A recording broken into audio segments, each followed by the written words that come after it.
Can you hear me? Perfect. Thank you everyone for joining us and welcome to this session.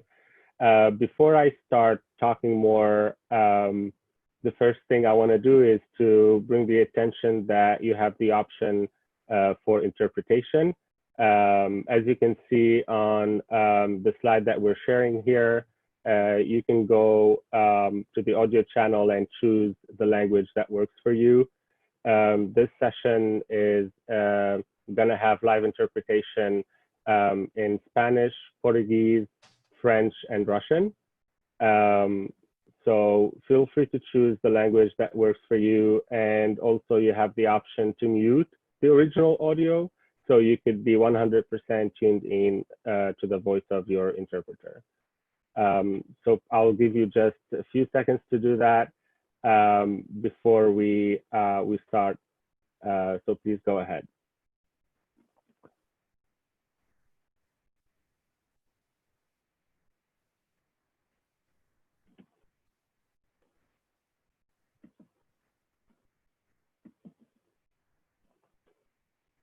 And also before we start more in details, and I'll welcome our speakers, I want to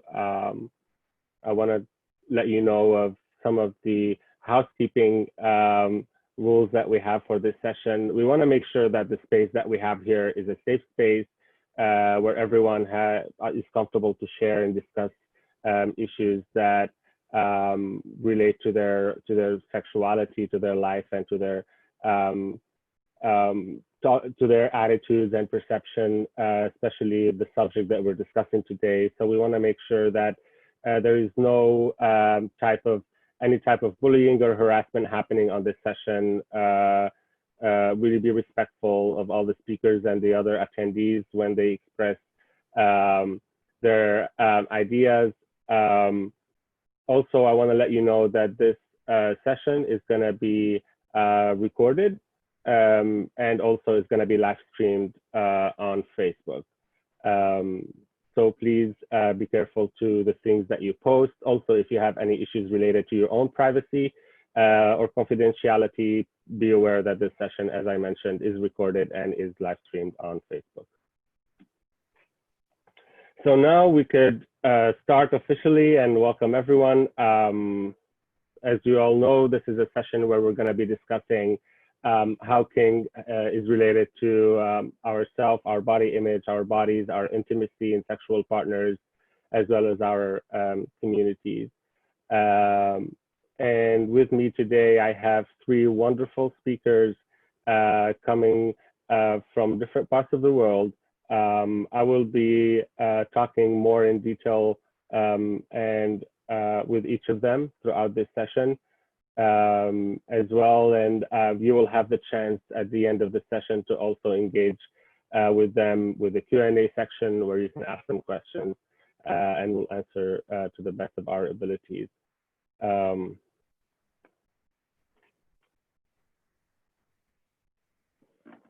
So now I'm gonna stop sharing the screen and we're gonna move into more of discussions. I wanna also let the speakers know that given that we have an audience from around the world, please let's speak a bit slowly when we talk in English because it might not be the first language for a lot of attendees. Also for the interpreters to be able to catch up with us. So we're gonna start before going into one-on-one discussion with each of the speakers. We want to make sure that also all participants have a chance to kind of let us hear what they think about some of the issues that we will be discussing today. For that purpose, I'm going to be doing 4 questions polling with participants. We'll ask you to answer these questions if you're comfortable with it. And then we can come back and maybe discuss some of the answers that we got. So I will be launching the polling now, and those who are seeing that on their screen, they'll be able to engage with us. So please go ahead you should be able to see the first question, which asks, how kinky do you think you are? So before going into the details and what is kink and how other people perceive that, let's see what everyone here on this session think and how kinky do they think they are. So 1 would be almost not kinky at all, and 10 would be the kinkiest that you've ever seen or heard of. I see that people are still voting, so I'm gonna wait a few seconds for those who wanna vote. And it seems so far that the highest number is 5, which is right in the middle, which is perfect.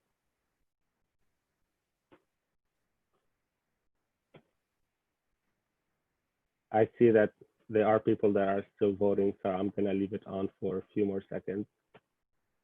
And I wanna welcome everyone, especially those who are, there are some people on the chat that are saying hello and already engaging with each other. So thank you everyone and welcome.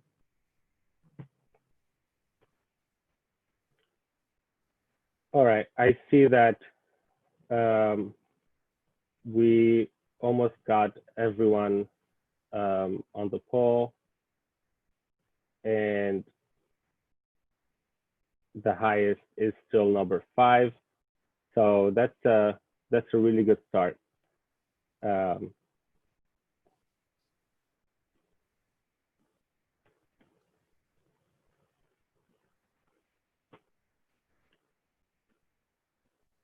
Perfect.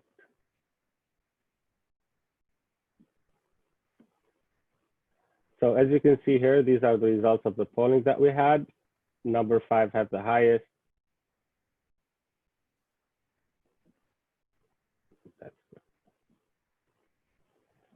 The question number 2.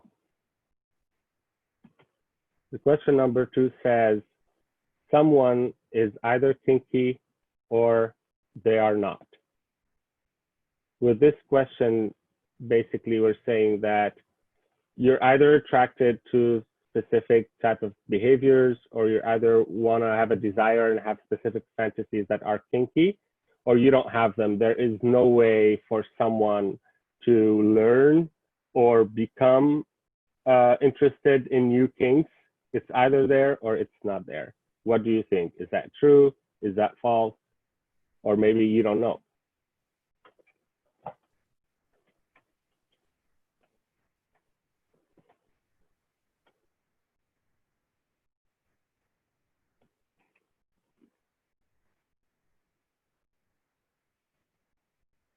So far, it seems that the majority think that that statement is false.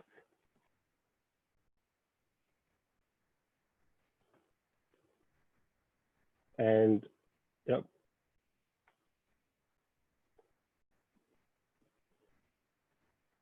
There are a few people that are still voting.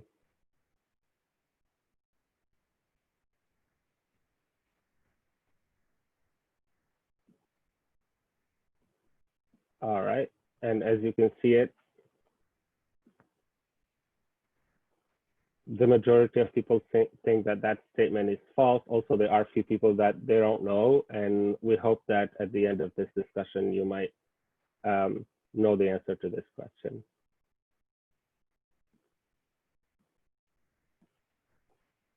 The third polling question that we're putting out is, are you comfortable talking about your kinks? Is that something you're comfortable talking about?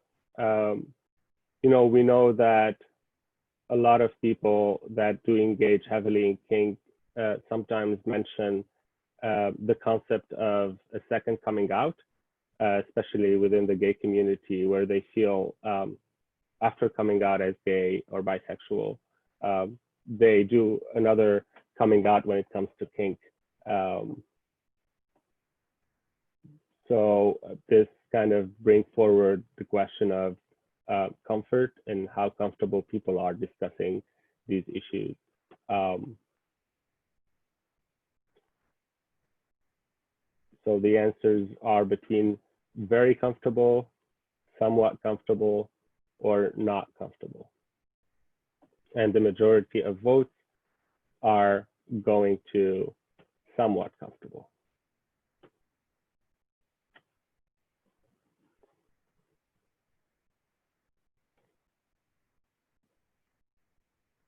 Here we are. And I do want to apologize if some people still wanted to vote and didn't have the time to. It's just that we don't want to spend the majority of time on these questions. It's just a general polling of our attendees. So thank you. And the final question, here we go. Kink is a healthy expression of sexuality. What do you think? The answers could be yes, could be no, or could be I don't know. Do you believe that kink is a healthy expression or is a not healthy expression?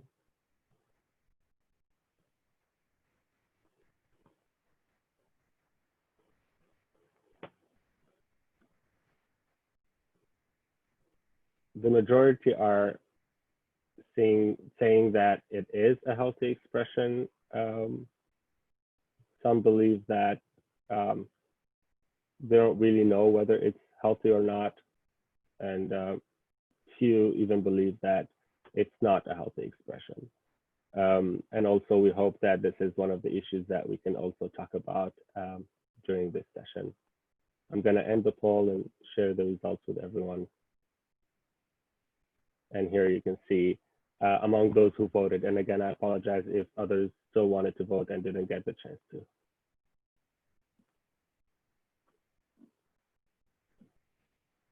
All right.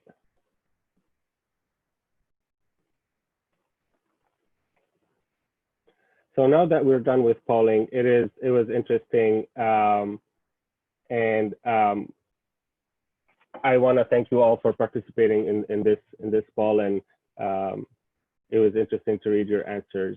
I'm gonna move now to having a few discussions with the speakers that I want to thank for being here, and I want to start with Zach. Hey Zach, how you doing? First, to introduce Zach, Zach is a proud bisexual transgender man. He is currently the holder of Mr. Adelaide Leather in Australia in 2019. Zach is an advocate, is a public speaker and educator in areas of sexuality, gender diversity, and the intersection these overlap in mental and sexual health.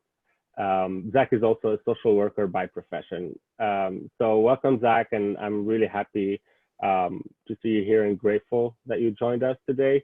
I know that it's almost midnight in Adelaide right now, so I really appreciate it that you're staying up with us, and welcome.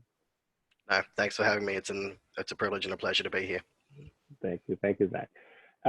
So Zach, in the beginning, can you tell us a little bit about yourself? What do you do in general, and maybe also mentioning how did you first get involved with kink? Yeah. So as mentioned in my intro, thank you. My day job, I'm a sexual health counsellor.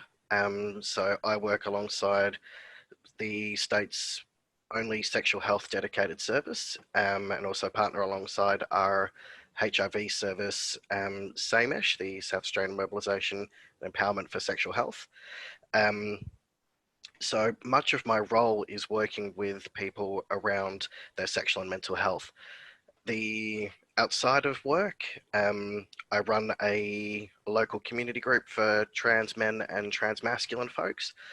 I'm also a mental health first aid instructor, and I just finished my master's degree, so now I'm bored and looking at doing my PhD. But in kink, it does also kind of cross over because I do little bits of education, and things that are really passionate for me are areas like consent and communication, pleasure and how we express ourselves and how we should be feeling around the safety of doing that and how we can do so in different environments where things are unknown. So yeah, safety, pleasure, and respect are big areas of sexuality expression and kink for me. But yeah, it's areas like, coming out as a kinkster, it was, it's kind of baptism by fire. I went to my first ever sort of privately vetted play party and sat and observed. And then as soon as I could, I was like, okay, who do I talk to about playing? I need to find me something to do. And then I found the leather community, and it was Red Rover from there. Oh, thank you. Yeah, I think a lot of people do identify with a lot of the things that you said.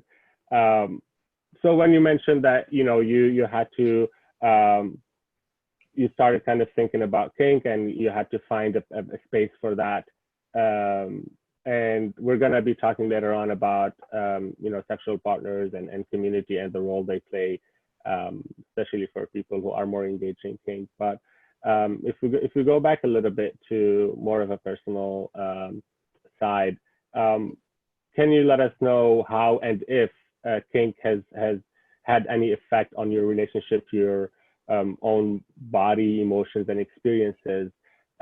Meaning, if since you started engaging in kink, um, did it have a specific effect on how you're looking at yourself? How when you get up in a leather gear, does that give you anything that whether other outfits or other attitudes or behaviors do not give you? What did kink give you personally?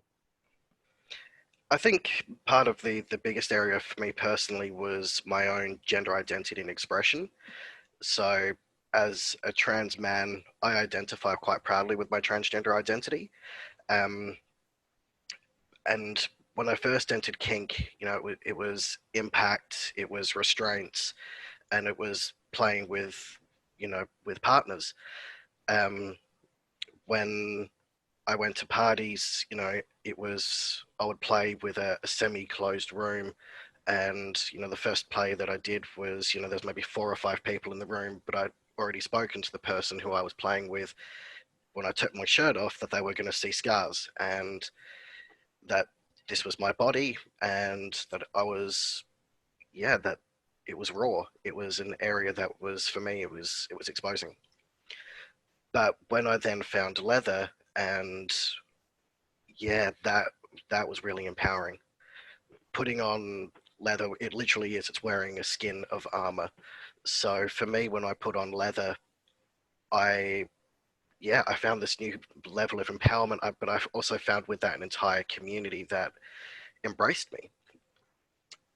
It was so empowering to the fact that this year for Mardi Gras, our big event held in Sydney, I marched in just pants and a vest. So I walked proudly and shared my kink and fetish with essentially the world, with my scars exposed. And yeah, for me, that personally was an exhilarating moment I'll never forget.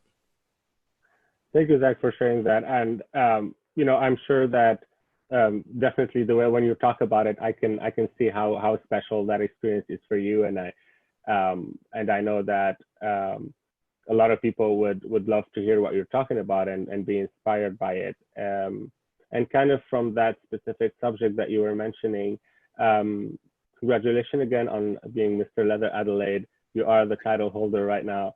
Um, but for you, what does it mean to have a transgender bisexual man winning a title as Mr. Leather? Um, and how did the leather community around you also react to that in general? Yeah, I mean, Adelaide has never had a trans man who has won the title. I was the first trans man. Um, we've had a couple of, we had I believe it was 2015, Mr. Queensland Leather. We also had D, who took the Mr. International. Um, but it's not been a huge thing. And even our bisexual community, leather is historically, it's cis gay men. But I was also incredibly privileged the night that I did decide to stand on stage and go through with my application for title. Um, I had Jack Thompson as one of my judges, which was a huge inspiration. So, as our current international Mr. Leather, to have him there in the room, and he actually did a reenactment that night of his speech, for me to then go on stage after him and to share that the reason that I was actually on stage was because he gave me the confidence to do so was, yeah, it was amazing. Standing on stage and wanting to embrace my title as a bisexual transgender man, yeah, it was so validating. It was the receiving that I got from the community was fantastic. I stepped off stage wearing the sash for the first time, and it was just hugs and warmth, and yeah, it was a really emotional night, and I I couldn't be prouder of the community that I'm part of for it. Thank you. Thank you so much for sharing that. And I want to tell you that you are receiving a lot of love right now on the chat, in the chat box, for sharing your experience. And I think, for the people attending that are not familiar, Zach mentioned Jack Thompson a couple of times. Jack Thompson is the most recent title holder of International Mr. Leather, who is also a transgender man of color. Um, you mentioned you got inspired by Jack, and I'm telling you right now that a lot of people are getting inspired by you. Um, and this is something that I feel, what you mentioned about representation is very important, to feel that every individual of our community feel there's someone out there who's visible, who's public, who's being recognized and upheld by the community that they can identify with. And whether transgender men, whether bisexual men, that honestly, it's very clear that there isn't enough representation. But I think you, Jack, and many others are paving the road and opening up a bunch of doors for your community. So I really want to thank you for that. And I see that a lot of people also appreciate that. So thank you so Thank you. much, Zach, for sharing that. We Thank will you. be coming back and talking more with you, and hopefully also, I'm sure people have a lot of questions for you. So I want to thank you for answering my questions. I want to talk to AMP next, but please stay with us, and we can also talk again towards the end of the session. And thank you again, Zach, for sharing your experience.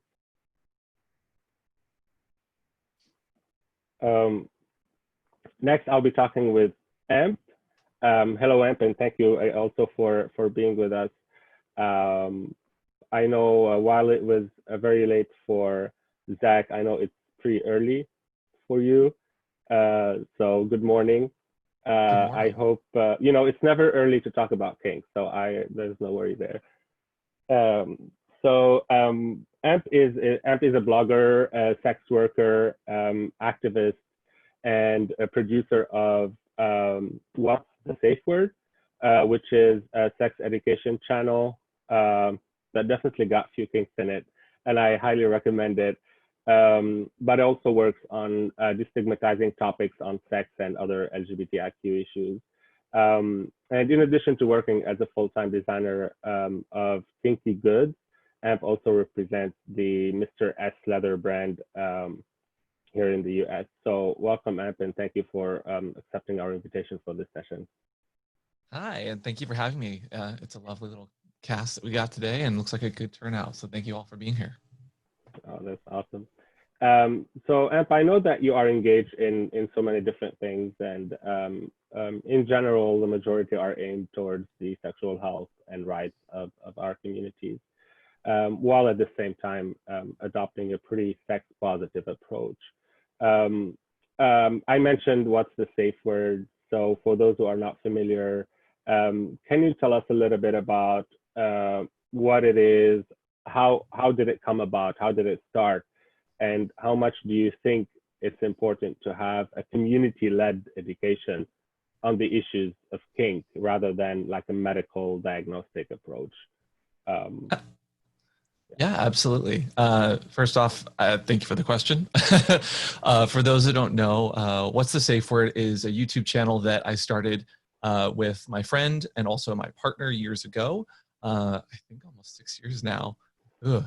But it is a YouTube channel with, we have over 200,000 subs now and over, I think, 225 or so videos. And each video is kind of just a perspective from a kinky person's perspective, from a queer perspective, but talking about sex and kink and sex education that is for queer people, but also just for a general audience. Because when it comes to stuff like butt sex or just talking about bondage, that kind of safety and that kind of direction goes for everybody. And it came about just because my generation, like online media, YouTube, Netflix, like that is our form of education and entertainment. And I didn't see at that time, 5, 6 years ago, I didn't see any representation that was positive, that was kinky, that was sex education from a perspective that wasn't stigmatized in some way. And so we talk about topics from bondage to condoms to dungeon tours to travel videos. And again, by queer people, but for everybody. And so I try to use my voice and my platform to lift up other voices. So while we have topics around trans issues, while we have topics around race related issues, we have those kinds of conversations with people who live those experiences and provide our platform to those guests to share their stories. And that's just kind of what we do and why we do it. Thank you. Thank you. Yeah, as I said, I do recommend your channel. It is one of the very few platforms where people can really listen to issues that they want to learn about. They want to hear what others have to say about it in a very sex positive way. You know, kink has historically been very stigmatized and very medicalized, and it's been called a perversion, and I think it's very important again to have that representation of people who are kinky, people who know what they're talking about, and also who do it in a funny, hot, sexy way, full of puns. So it's I'm happy to have you here. So as someone who do follow you on social media and familiar with this different topics that you mentioned and tackle, there's a common denominator, I might say, that I see a lot in your discussion or the topics, which is communication and consent. So how much do you think, how much do you think these communication and consent are important in kink itself, but also how much did these seep or get into your own personal life and relationship with partners? So personally, I think that kink can teach us a lot. I mean, there's plenty of studies that show that stigma stifles so much about sex and about who we are as sexual beings, but also just as people.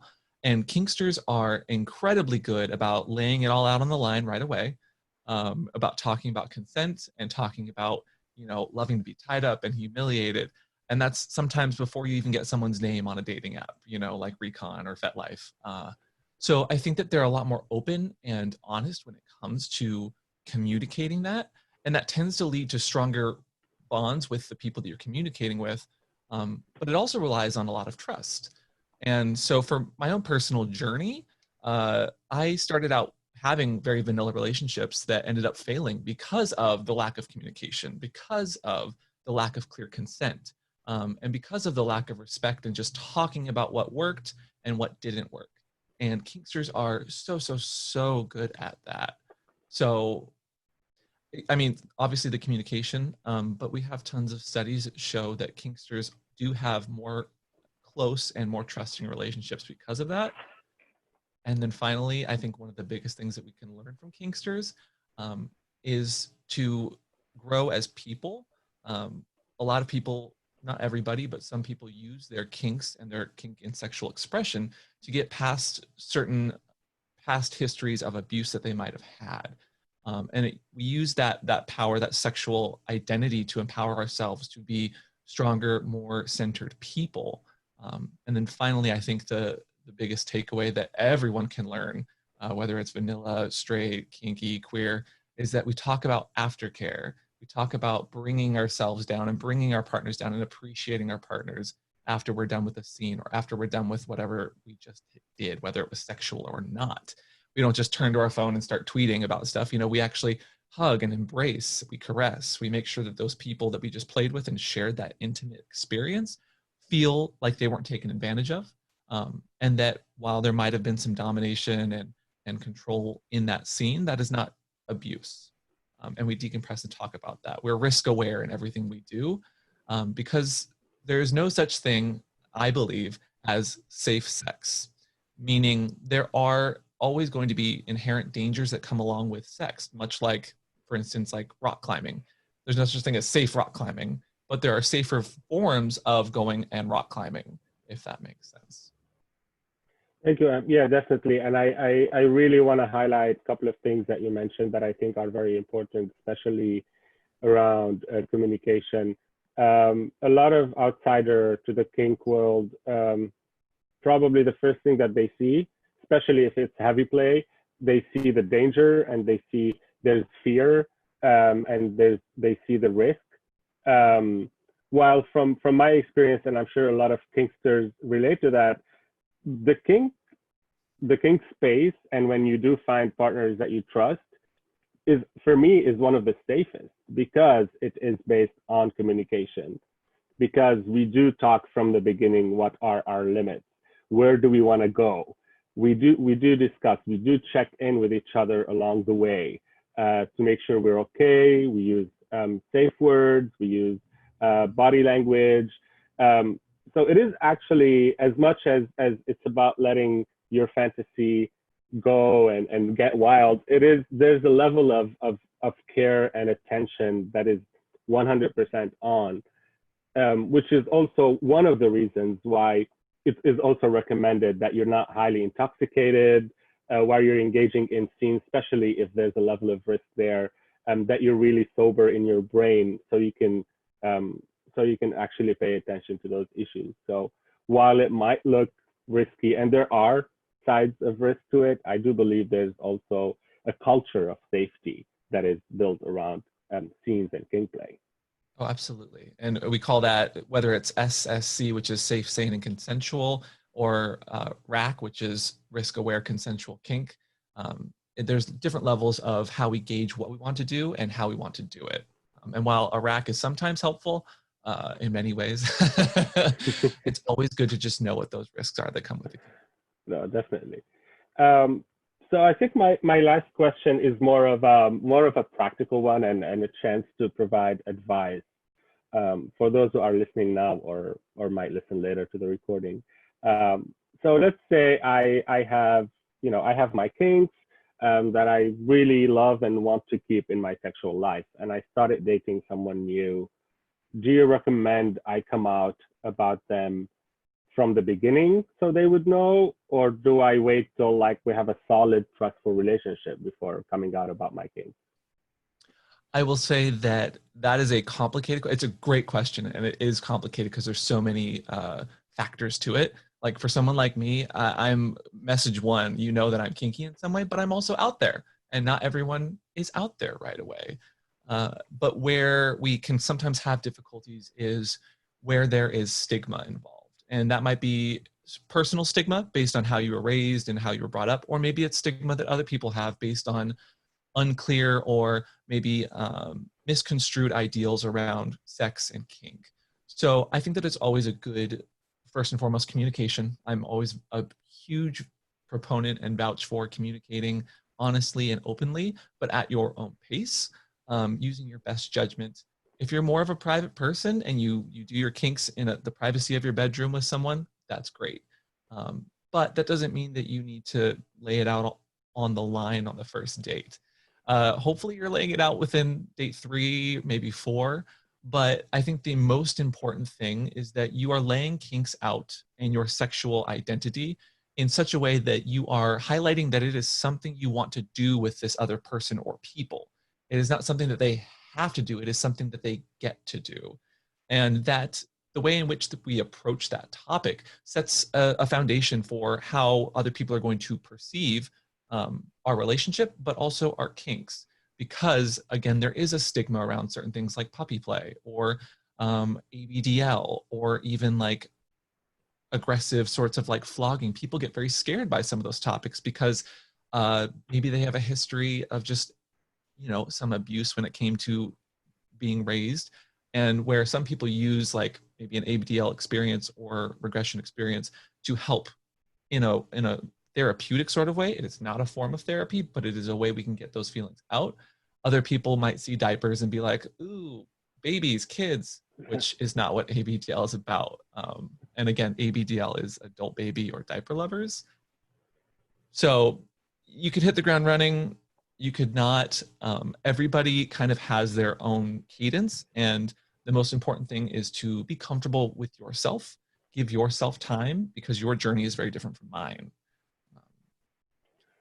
Thank you. And I think you also touched on many different important issues. And one of the things that stood out for me is when you say, you know, it's good that we approach it as I would love to share that with you, and invite that person into, if they're not familiar, invite them into your world, and present what you have in kink as something that they can enjoy, and they do have control to how much they engage in it and how much they enjoy. So it's not something that they either do it your way or not. And I think this is also very important to say, that it could open up, you know, new ways for people to experiment together. Well, and to that, I know plenty of couples where the one person was super kinky and their partner was super vanilla, and then they kind of came out to their partner and showed them those kinks very easily and very steadily. And then the vanilla, quote unquote, vanilla person, like skyrocketed past their partner because they didn't realize that they were into something. And that's because their journey just started at a different point in their life, or just started at a different rate. I agree. My husband showed me his leather closet when I moved in, and I just took off from there. And his, you know, now I teach him stuff. So I totally identify with that last statement.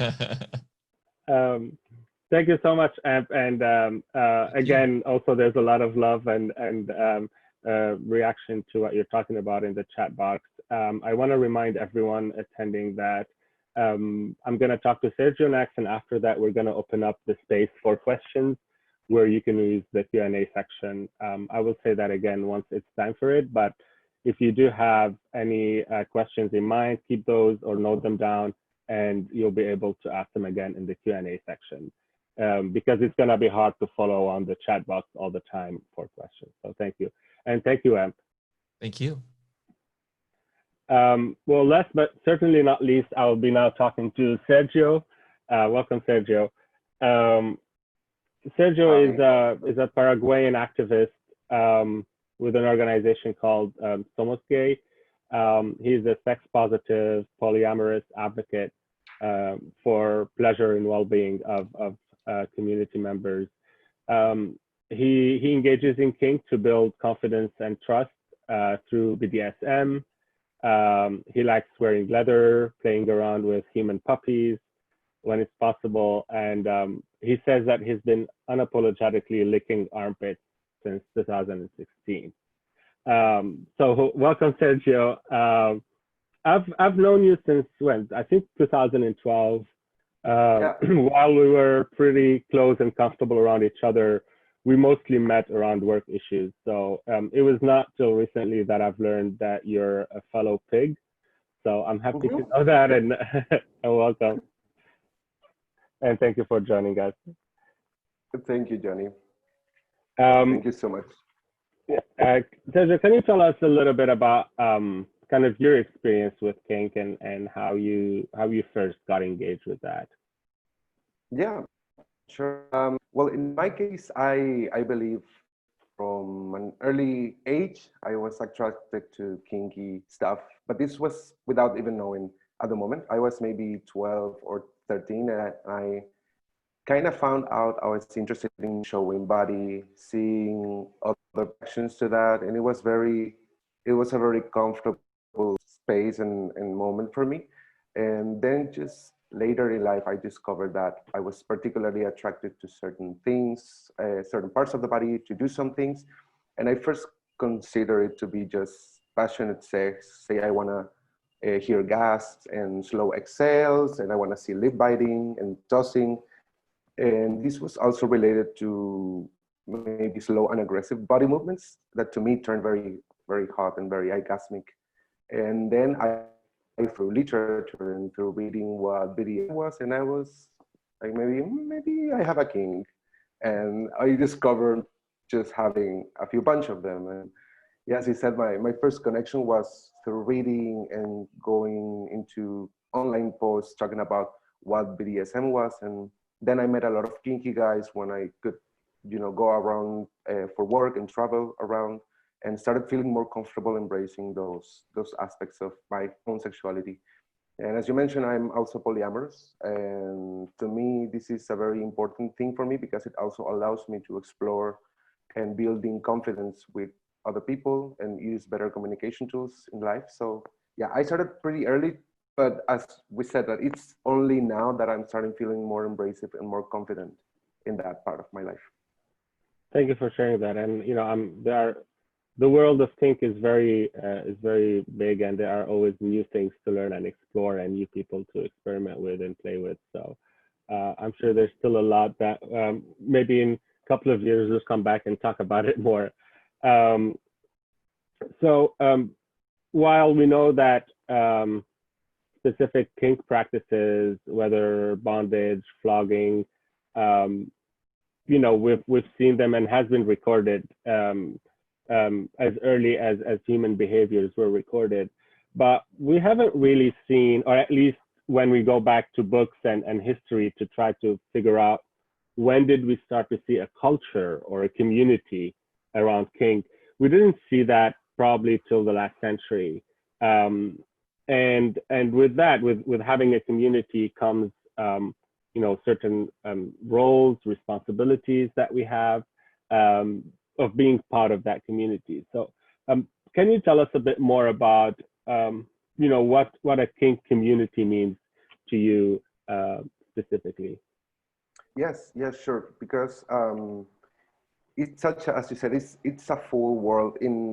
I recently learned something that came to me as a funny experience, but something to be very true also. That once you explore a kink, just a single one, you end up opening up a door that is a one-way journey.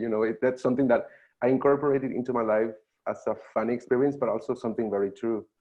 And in my case, it means to me, it allows me to express myself and erotically work through some traumas that I've had. To me, kink is also the purest acknowledgement of the things that I like to do and to be done with, the full understanding of my feelings, insecurities, and exploring alertion basically that comes into it, and exploring consensus and building trust with other people.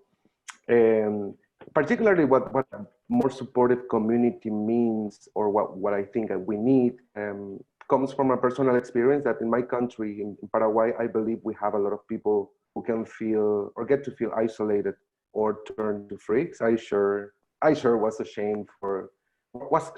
Sorry, I wasn't ashamed necessarily, but I was shamed before by other people for liking this or this other thing, and just didn't feel right at the moment. Because what I think we need to build is a more supportive people and network of people who are open to all these expressions. And this includes, of course, people and the decisions that they make for how to celebrate their sex, which is especially an extremely normal part of our lives. And to me, something that also discussed in the HIV field and in the intersections that we explore with the movement, let's say, for wellness and well-being and sexual rights, we often come to terms with our own experiences. And in the community, we can really get to find validation that we are often seeking at home, and we don't find it. We can only get to open up about these experiences once the community protects you. And for us to build a kinky community that is more accountable of these experiences can also bring a lot of joy to our community. Since we also discussed that all sex and all activities have an aspect of risk associated to it. I just completely reject the idea that sex can be risky just because, and this is of course because of no policies, no HIV understanding, no other options for living healthier sexual lives. And this is where we find these so-called risky sex experiences. So yeah, I think I would leave it there. I don't think any sexual relationship should be risky or should get to be risky. If anything, to me, it should always be a celebration. Yeah. Thank you, Sergio. And you mentioned something about validation, and I think that as much as we try as human beings to become mature and being kind of not looking for approval from other people, and it is healthy to strive to be satisfied with oneself.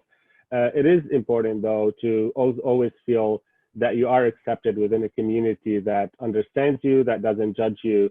And I think that's particularly important for kinksters and people engaged in kink as as we grow up and we feel that our attractions or our desires or our fantasies are non-conforming, and they even touch on issues that are pretty sensitive. And it is important to find a community that embraces that and that provides the space for you to experiment and to explore those and turn those fantasies into a reality in a safe, healthy environment. And here I think about also one thing that that is pretty common and is important that community brings. When there are practitioners of kink within a community, if one of them is really, let's say, misbehaving or is not respecting consent and communication, and their reputation out there is that they do not commit to these, let's say, rules of that culture. Their reputation goes around the community really quick. And I think that's a way for the community to protect each other and to protect its members. And that also holds its member accountable, knowing that some scenes, if they're not really engaged in with proper focus and attention, it could really be harmful. And the harm that it causes is not part of the intention. It's not consented to. So I think the community here comes also to protect its members as well as validating them. Yes. So you talk about community, and I also know, as I mentioned earlier, I've known you since 2012, and I've known you as an activist for gay rights and health. And you're still an activist. You're still out there in the community in Paraguay and in Latin America. And did anything that you learned from kink or from the kink community was useful for you in your activism, in your daily activism and work that you do for gay rights and health? Yes, definitely. It's an idea that I'm just getting, now that we mentioned about how this can be, I don't know if extrapolated to other aspects of life, but I believe that we can use our experiences with kink to continue building, let's say, on consensus and communication. I don't know, this can be done when driving, when queuing, and making the lines at the supermarket, for example, at the bus station. So on. It's just about respecting others' boundaries, and these can get to be a very fruitful experience for most people. In my experience, being an active kinkster definitely helped me building better and more trustworthy relationships. And of course, I use it a lot in my activist life, turning into what I think is a more subversive. I'm definitely, whether I'm a lover or a friend, a toy boy, your puppy for the day, I can definitely be less judgy now. And I try actively to allow people to approach they want to know and connect with myself or my work. In the kink community, also, we learn a lot about communication, as we said, consent, safe words, and basically the creation of these judgment-free spaces. LGBTI adolescents in Latin America have a really time with the rise level violence and LGBTI, and this happens also in other, of course, all around the world, and is, as in the rest of the planet, is affecting the ways in which young people interact safely among peers and others, and this includes their kinky practices. In my case, I also translate all this experience to real life scenarios, and I experienced abuse and lack of privacy before in real life and in social.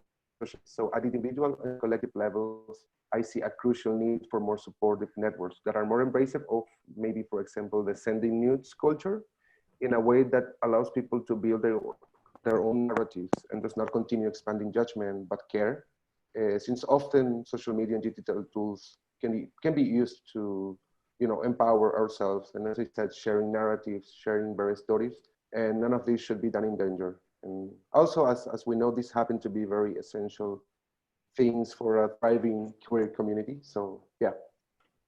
Thank you, Sergio. I think again, you touch on different important issues, and one of the things that stood out is, within kink and giving the need to be open and to embrace different things and things that might not be as conforming and as conventional. That creates a culture where at least we hope there's not judgment, and if we learn from that and apply it to the general work we do and engagement with community members outside of kink, I think that is also another thing that we can learn from this culture and this space, that is not just beneficial, but I believe that is essential for us to have a healthy community in general. So thank you for mentioning that, and thank you for indulging me with my questions. So again, thank you for all three speakers for this discussion so far. I am really happy to see how your different backgrounds and experiences are able to feed into this comprehensive discussion about kink and what are the things that we can get from kink and learn. Although I'm not addressing this subject, or we're not coming into this session from necessarily a medical perspective, I think we can still mention maybe some scientific notes, as we've seen and we've read, and that kink and BDSM has been connected to positive health outcomes. You guys mentioned it as well. I've read recently in a study in the Journal of Sexual Medicine that explains that people who practice kink, they scored better on certain mental health indicators. They were shown to be less neurotic. They were shown to be more open. They were shown to be more secure in their relationships. And also it showed that people who experience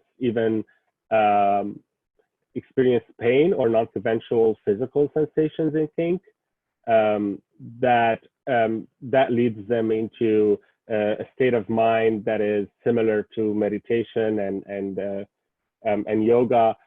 So it does have, even physically and mentally, a lot of beneficial aspects if it's done properly. So I honestly believe, the more we're able to make our fantasies a reality in a safe and consensual space, the better we're going to feel about ourselves and those around us. So, let's go out there and make this world as kinky as possible. So I think now we can open up the space for our attendees and participants to ask a few questions. I saw that a lot of them have been asking and commenting in the chat box, and I want to thank the speakers because I also saw some of you responding to some of those questions. But I'm going to be moving and looking more now into the Q&A section. So for attendees in this session, you can find the Q&A section on your screen, and there you could either address your question directly to one of the speakers if you want to, or if it's a general question that any of the speakers can answer, please feel free to do so. And I'm gonna take a look at it now and see the questions and ask them. And if it's not specific to one of our guests, any of you, Zach Camp or Sergio, please feel free to answer it.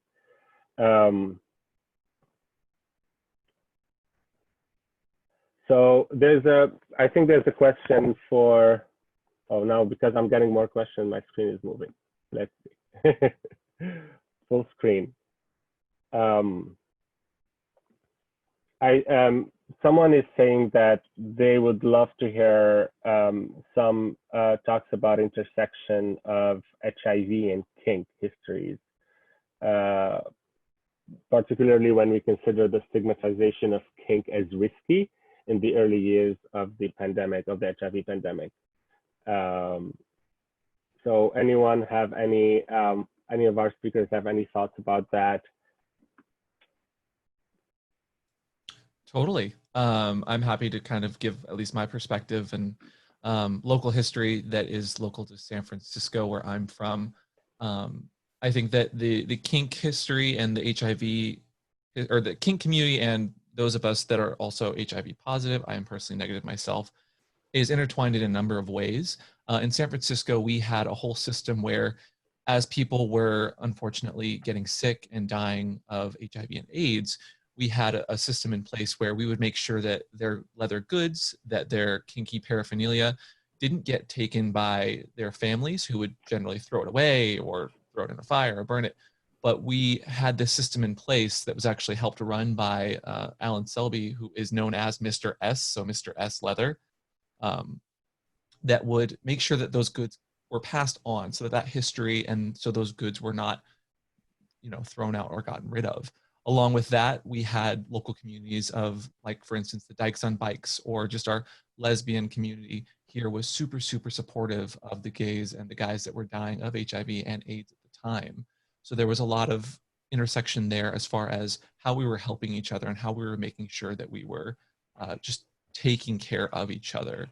And to that, I think that what's emerged from that, especially in contemporary manifestations, you have like PrEP, you have U=U, you have the Team Friendly organization, which I'm also a part of, which is trying to fight those stigma and break down those barriers by using not only science, but personal stories and education and perspectives that include people and do take intersectionality into consideration. Because, for instance, cis gay white men are not the only ones that can catch HIV, and honestly are not the ones that are at most risk.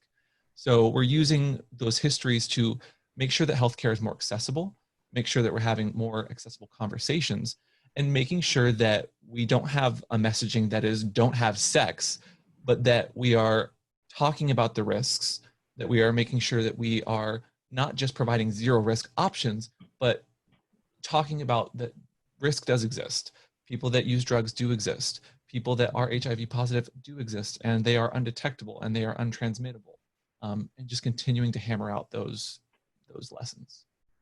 Thank you. And as I was preparing for this session, I was doing some readings about the history of kink, and to what you were saying, one of the things that I read a lot is that people who did engage in kink were the most stigmatized in the beginning of the epidemic. And as usual, there's people always look for someone to scapegoat, to put the blame on.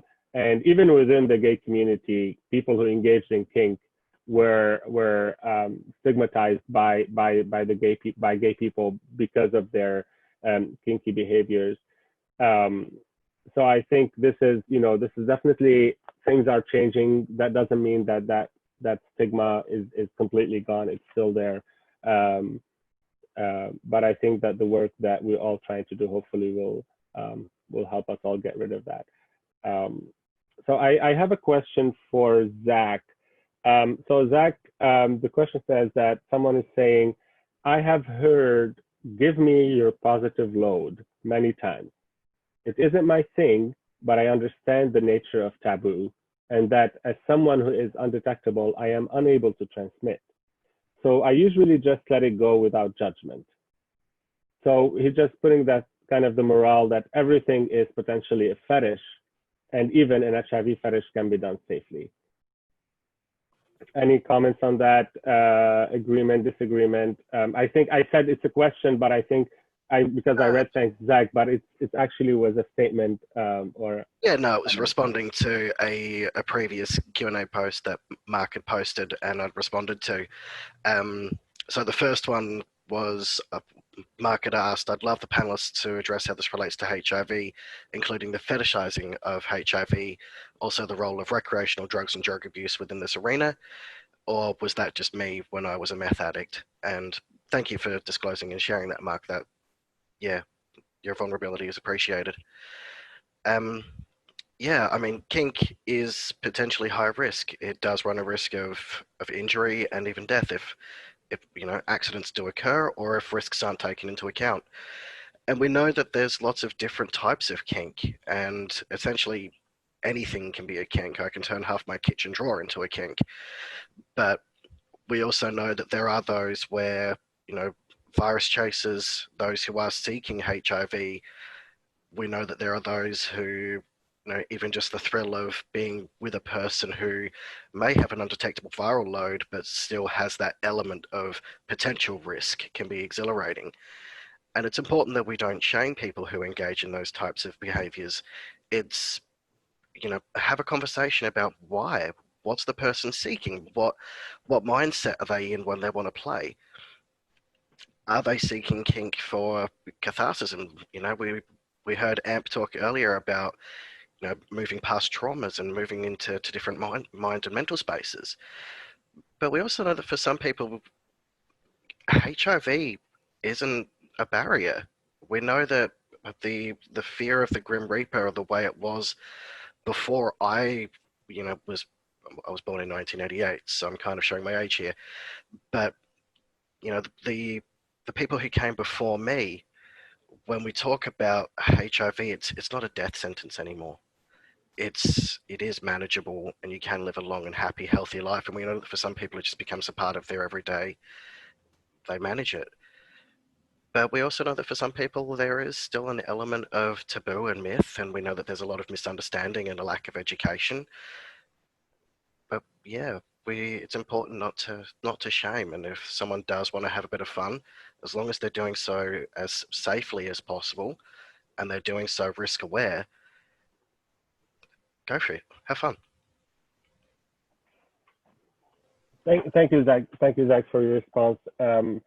Yes, and again, you know, I think we have recurring themes about really informing ourselves and learning the different aspects of all behaviors and what is the level of risk, and being aware of that, right? One of the things that we talk about, one is like consent, but also consenting adults. And as adults, we are always invited to one, just be aware, make an informed decision. People want to push their limits, people want to test their limits, and they want to see where they go. And they have a total right to do that in a consensual way, in a safe space, well informed. And that's what we hope we're all doing here, right? Providing that information, hopefully guiding people to spaces, whether virtual or physical, depending on what we're doing, where they can really be themselves and explore that. I really love Planned Parenthood in the US has the Fry's model, which I really love. It's totally applicable to consent and to kink. So as long as, you know, consent and what you're engaging in is freely given, that it's totally reversible. You can say no and stop at any time. You're making an informed decision, that, you know, you're enthusiastically engaging, and that you know what you're consenting to. You have a specific understanding. So yeah, it's about being safer. As Amp said, we can't do everything safely, but we can do things in a safer way. Correct. I'm looking again at the questions, and Sergio, if you have a chance to look at the Q&A, I see that there are a couple of questions, probably in Spanish. I apologize that I don't understand, but you'll probably be able to read and answer, or maybe even say it in English if other speakers want to answer. Yes, no problems. I see a couple of questions. Yes, something that was particularly mentioned in my maybe something about the serious pose could help with history of HIV and AIDS. Yes, could definitely. And yes, I'm seeing some other. Okay, so yeah, some other questions that I found that was particularly related into the intersections of HIV and kink, and others asking about a more Spanish definition of what kink is, because it is true. Like in Latin America, for example, you can get the idea of what kink is, but we use fetiche or fetish, to describe it, and that's more commonly used. But basically, in regards to the intersection, I think it was mentioned before by Zach and also by Amp. And also in the framework of this conference, I believe it's very important to open up the space for topics that are not as discussed, especially because these questions are legitimate. We don't know maybe how much knowledge or how specific data or evidence, even from the community or the big scientific data, often do not approach these issues in relation to health and well-being. So I believe it is definitely important to discuss this. I don't want to repeat anything that was mentioned before, but I believe there is definitely an aspect of risk associated to kinky practices and HIV. So I believe these were mentioned and are always important to revisit every time we have doubts. And I see also some other people shared links and ask for keeping the conversation going through email. So I'm not sure if this is okay or if I can another information. I'm here. Yeah, thank you, Sergio, definitely. And towards the end of the session, I'm going to be putting up a slide that shows the social media handles of speakers here, in case you want to get in touch with them. Also, I do invite the speakers, if you guys provided me with your Instagram and Twitter, and I think Zach also sent me his email. But if you do want to share more than what you already shared with me in terms of ways for people to get in touch with you, to the level of your comfort, of course, feel free to put them in the chat box. But I will be putting the social media handles of all the speakers for people to get in touch with. And yeah, definitely. And just to what Sergio was saying, I think one of the things that we didn't talk about is, this session is happening within a conference that is called HIV 2020. It is a conference that the slogan of which is community reclaiming the response, which is a reaction that we felt that communities that are mostly affected and that do hold the highest burden of HIV around the world are communities that are seeing themselves less and less engaged in the HIV response. We're talking about communities of gay men, we're talking about communities of transgender people, of sex workers, of drug users. And people living with HIV in general.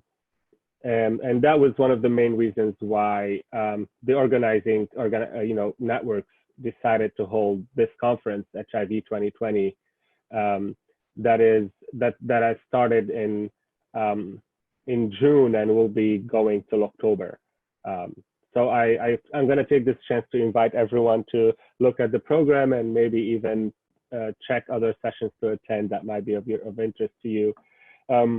But also so this session is happening within that context, and it's not just because, I would love to talk about kink. It is because there are relations there, there are intersections there, in relation to stigma, in relation to finding a community that is supportive, in relation to engaging in behaviors that at one point held a higher level of risk and lower level of maybe information or harm reduction information around it, that are now more available. One of the questions that we saw was also around how are people living with HIV perceived or accepted within the kink community, and I think that is a very valid question, because early on with the start of the epidemic, kinky people were really shunned away and they were really pushed out of their communities because they were perceived as they are the ones who are transmitting HIV. They are the conduits of this deadly virus at the time for them. That's how they saw it, and they projected that on kinky people. On the other hand, in terms of rights and visibility, kinky people were right up there in the front because of their attire, because of their attitude, because of their behaviors. So while they were being pushed away, they were also in the front fighting for rights, for health of the communities. So I think this is one of the reasons why we're having this session, because there is a very solid relation between kink or kinky people and between activism for HIV, for health, and for rights of our community. We're going to look and maybe take a couple of more questions before we move towards ending our session.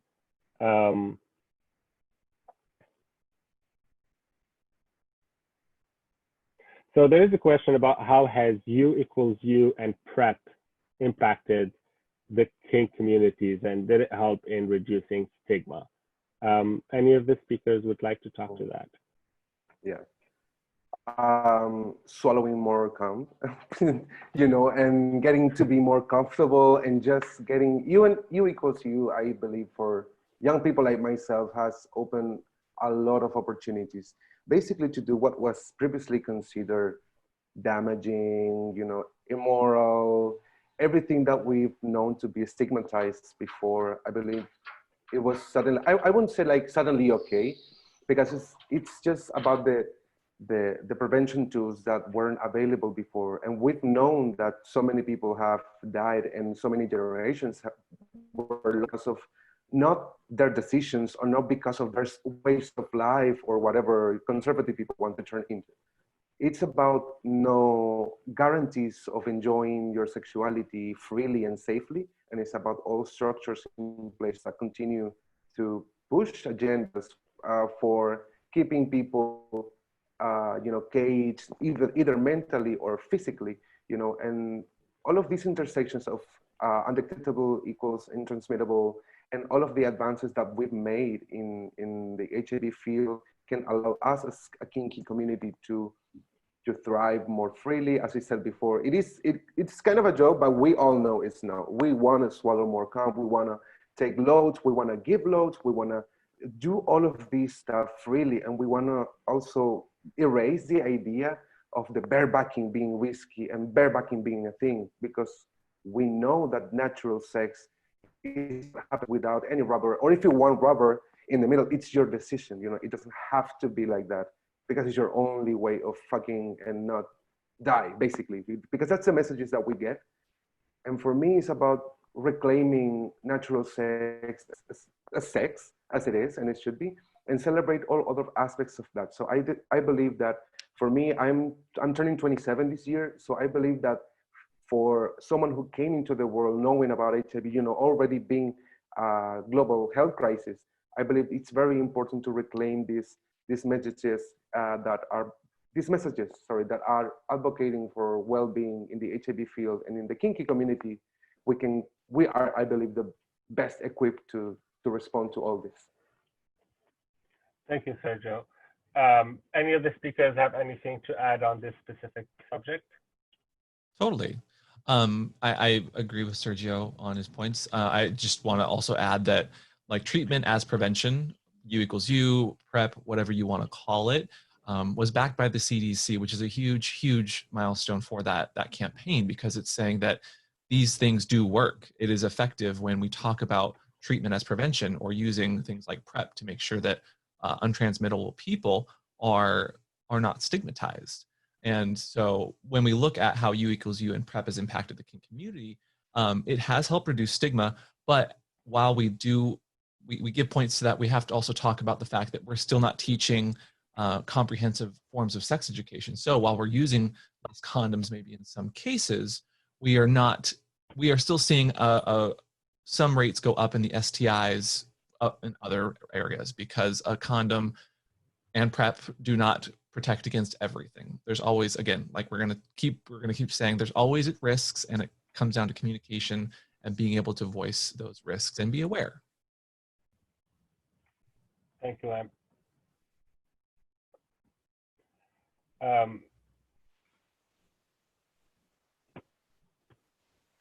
so one of the questions that came up in the Q&A section is someone who's asking about how can they reconcile their anti-stigma and anti-racism stand with their their kink or their desire to engage in race play.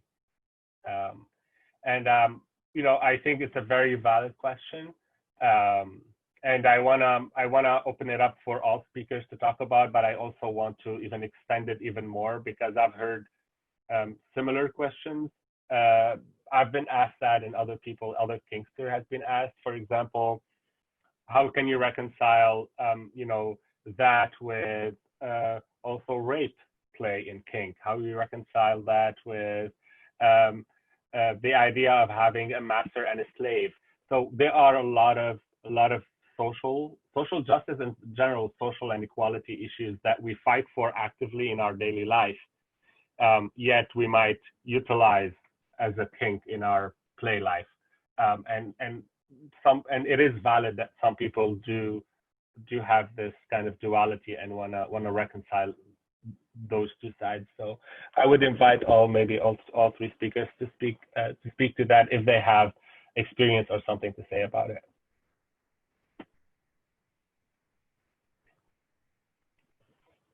Hi. Yes. I believe that what you mentioned is so important because as you said, I in particular had the experience enough to kink experiences and working erotically through some traumas of abuse and physical violence and all of this. And personally, I believe it just gives you the opportunity to reclaim, not only your narrative, but also the way you enjoy, your sex life. In particularly in relation to the rape fantasy that we know sometimes that people have, and it's a legit feeling. It's only about how bad it is perceived by the maybe not. I wouldn't say non-kinky community, but society in general. If you open up and discuss more freely about, I don't know, rape fantasy, for example, it can open up a discussion about consent and teaching kids about how inappropriate it is for someone to touch you without your consent, without knowing the boundaries. And later in life, you have the opportunity to engage in sex that can be perceived as rough or as aggressive, but it's on your own terms, and you get to decide up to what point you take it, up to where, with whom, and everything. So it's those decisions that really change the ideas of, as I said, someone like me who've been through abuse can have like, oh, I can definitely connect better now because I decide if I want to get abused, if that's something that can make sense to other people. So yeah, that's basically what we want to, not like, I'm not here to teach anyone, but basically what we want to spread the word around is those decisions, and the ability to work erotically through some traumas is the best thing that I get from the kinky experiences. Thank you, Sergio. Zach or Amp? Yeah, I know as a trans man, that, colloquially we hear it as, tranny chasing and things like that, but also fetishizing trans folks. It does happen. And in kink, gender expression and, playing with gender identity and fluidity can be a great way to explore kink. And as a trans man, yes, I have a vagina. It's my anatomy. And when I'm with people that I'm comfortable with, I have no concerns about playing and using different techniques and different items and toys and different language. It again, it comes back to feeling comfortable with the people that I'm playing with. It comes back to my mindset at the time, what makes me feel dysphoric and uncomfortable with my body versus what doesn't. But yeah, it's about setting those safety parameters. Some people don't. And the wider community, when it comes to what language is okay and what's not, we know that there's a significant amount of social discourse around what's okay and what's not. Kink tends to transcend those. It explores those areas where the wider community might go, no, that's not okay. But it comes back to consent. It comes back to communication.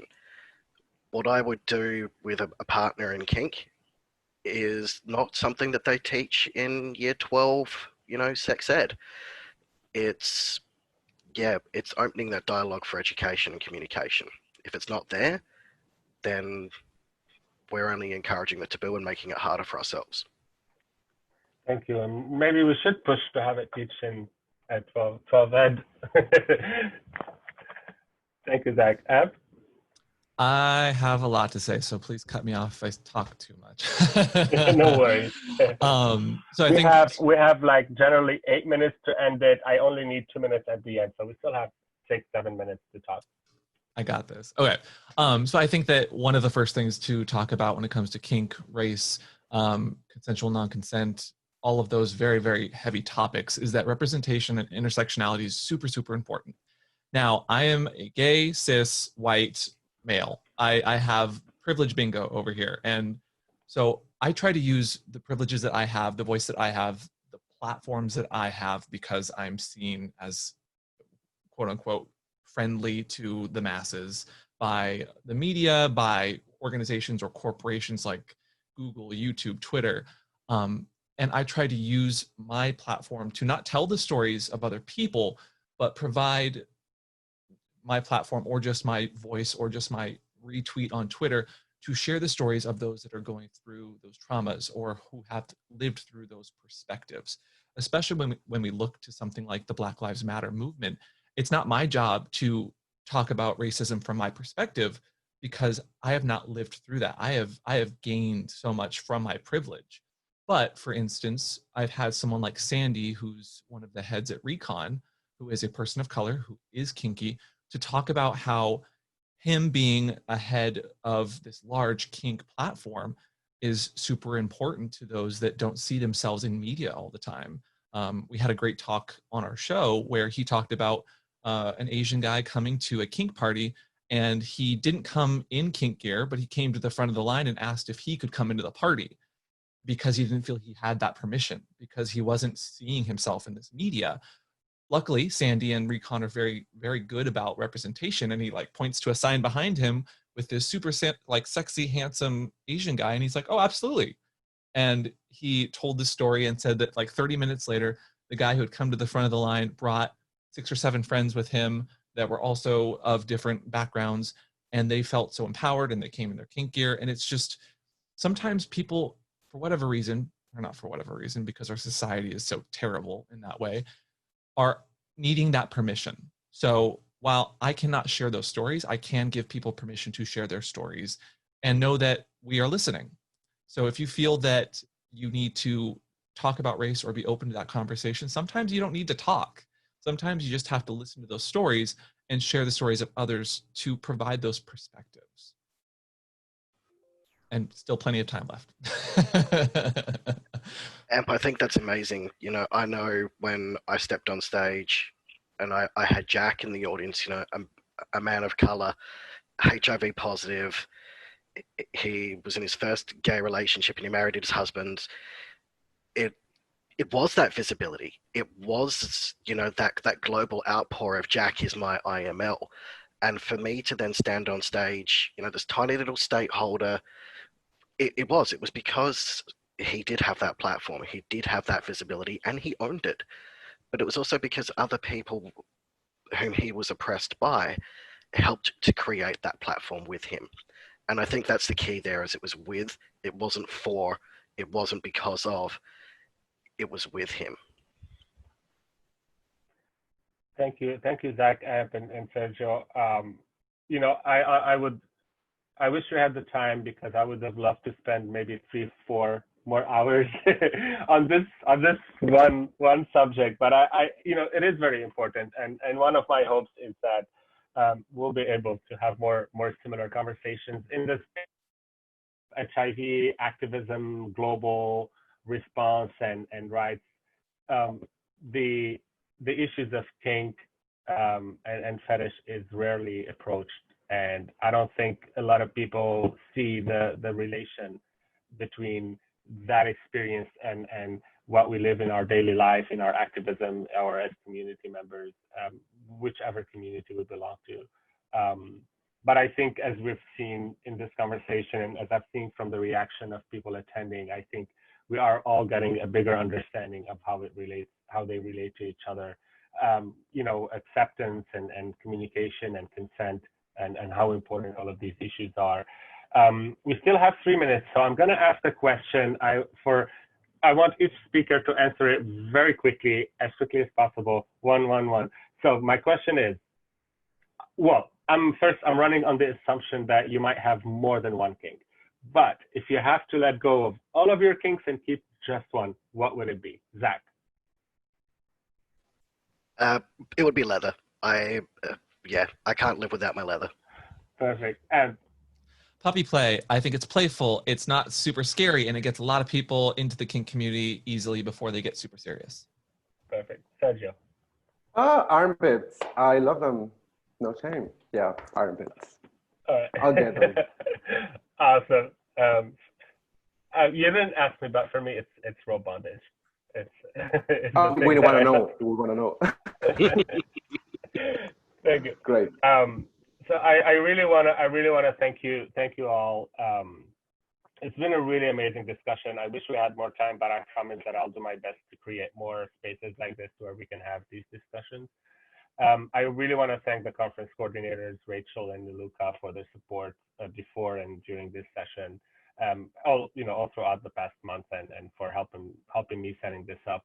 A special thanks to the interpretation team on this session. They work really hard to ensure that the space is accessible to a larger number of people. And as I mentioned early on, I will be putting now a slide of our speakers. Please feel free to follow them. And until next time, thank you, everyone.